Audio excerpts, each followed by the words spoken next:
परसा नामक ग्राम में एक होनहार बालक रहता था। पढ़ने में बड़ा तेज था। उसका नाम उसके माता पिता तेजस्वी रख दिए। अपने ज़िले में वह 8वीं तक प्रथम रहा, इसलिए उसको जिलाधिकारी की तरफ से आर्थिक मदद तथा इनाम मिलते रहे। इससे उसका मनोबल आगे बढ़ता चला गया। वह चंद ही सालों में अपने पढ़ाई के दम पर एक प्राइमरी शिक्षक बन गया। अब क्या था, उसके घर एक से, लेकिन उसका स्वभाव सुंदरता की ओर अधिक था, इसलिए वह सबसे सुंदर लड़की से विवाह करना चाहता था। पर एक दिन एक अति सुंदर लड़की का रिश्ता उसके घर आया। वह बिना किसी शर्त के उस लड़की से अपना रिश्ता पक्का कर लिया। लड़की के विषय में किसी से कुछ न पूछा। कहा जाता है जब मनुष्य को खड्डे में गिरना होता है तो उसकी मत मर जाती है। विवाह को पूरे जश्न में डुबोया गया। अति सुंदर लड़की को दुल्हन बनाकर दूल्हे के घर लाया गया। जब दुल्हन अपने मायके द्वारा दोग में तेजस्वी, तो वह दिन भर अपने बनाव श्रृंगार में लगी रहती और जो बाकी समय मिलता उसमें वह अपने गांव की औरतों से बातचीत में व्यतीत कर देती। शाम सुबह खाना ऐसे बनाती जैसे झट मंगनी पट ब्याह होता है। जब तेजस्वी खाने से परेशान हो गया तो वह स्वयं खाना बनाने लगा। अब उसे अपने भूल पर पश्चाताप हो रहा था, लेकिन करे तो क्या करे। तेजस्वी के गांव में एक व्यक्ति बड़ा छिना। जब वह उसकी पत्नी को अचानक में एक बार देख लिया तो वह उसकी सुंदरता पर मुग्ध हो गया और उसे अपनी ख्वाहिश का शिकार बनाना चाहा। वह तेजस्वी की पत्नी, जिसका नाम बबीता था, उसके पीछे हाथ धोकर पड़ गया। बात बबीता जान पाई कि यह छिनरा मुझसे अपनी प्यास बुझाना चाहता है, तो अपना शिकार उसे बनाने के लिए एक षड्यंत्र रचा। षड्यंत्र में उसका पति तेजस्वी भी शामिल था। बबीता जब भी मौका पाती उस छिनरे के पास फ़ोन लगाकर खूब मीठी मीठी प्यारी प्यारी बातें करती। उसके दिमाग में ऐसा जोश भरती कि उसका जिस्म प्रेम नगरी में घूमने लगता तथा आने वाला भविष्य उसे सुनहरा लगता। वह बबीता से मिलने के लिए तड़पने लगता। भांति भांति के सपने सजोता और बबीता से कहता, तुम अपनी तमन्ना को मुझसे जाहिर करो, मैं अपनी जान तुम पर कुर्बान। बबीता उससे बोली, यदि तुम मुझ पर अपनी जान कुर्बान कर दोगे तो हम किसके सहारे जीऊँगी, जब मैंने अपना तन मन तुम्हारे हवाले कर दिया। अब दोनों प्रेम के सागर में डूब रहे थे। एक दिन दोनों अपने घर से रात को मिलने के लिए निकले। जब दोनों गांव से परे दूर बगीचे में पहुँचे तो वहाँ एकदम सन्नाटा था। दोनों एक दूसरे के करीब आए और प्यार मोहब्बत भरी बातें करने लगे। अब बेचैनी को देख बबीता और बेचैनी वाली बातें करने लगी।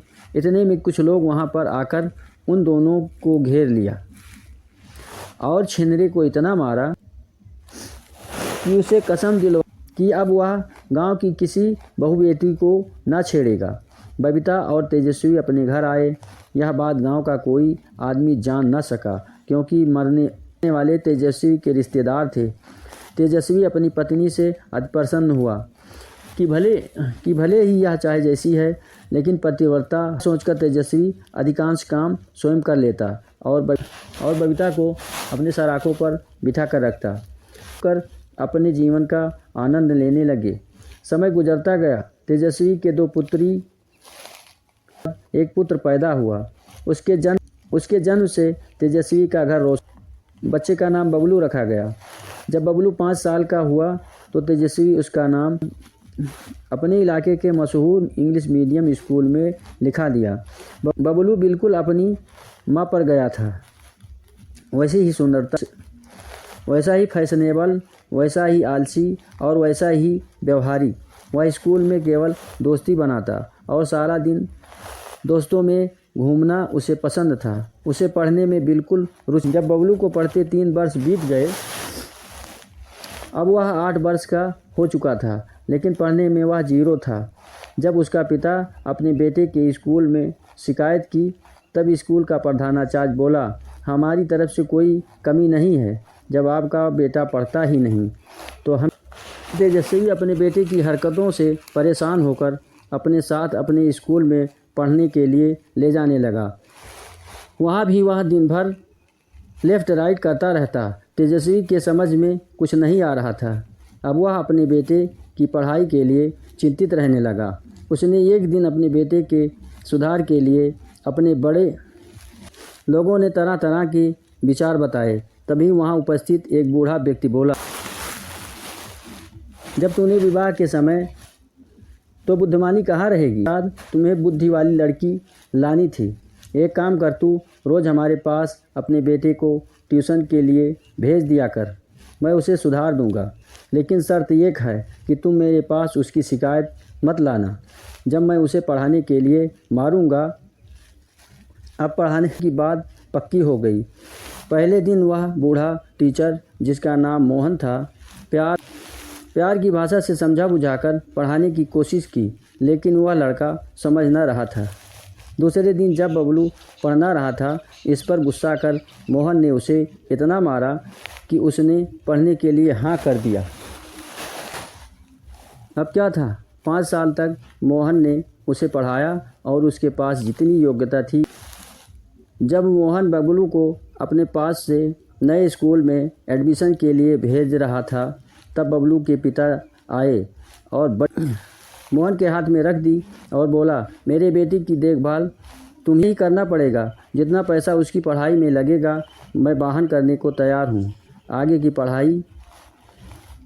की पढ़ाई बबलू सुचारू रूप से कई वर्ष के अथक परिश्रम से बबलू वह अपने पिता और मोहन के प्रति अति उदार था, क्योंकि आज उसकी सफलता का श्रेय उन्हीं दोनों की देन थी। जब बबलू की शादी का मामला सामने आया तो बबलू ने अपने माता पिता के पसंद पर अपना पसंद तय किया। इस बार तेजस्वी सुंदरता के साथ गुणवती और चतुर बहू का चुनाव किया, क्योंकि वह अपने गलती का नतीजा जान चुका। पत्नी अब तेजस्वी को का एहसास न रहा, क्योंकि उसकी बहू रूपवती, कर्मठ और चतुर थी। बबलू के आंगन में जो बच्चे फूलों की तरह आए, वो अपनी माँ की तरह हरफन मौला थे, जिन्हें देख तेजस्वी आनंद विभोर हो जाता है।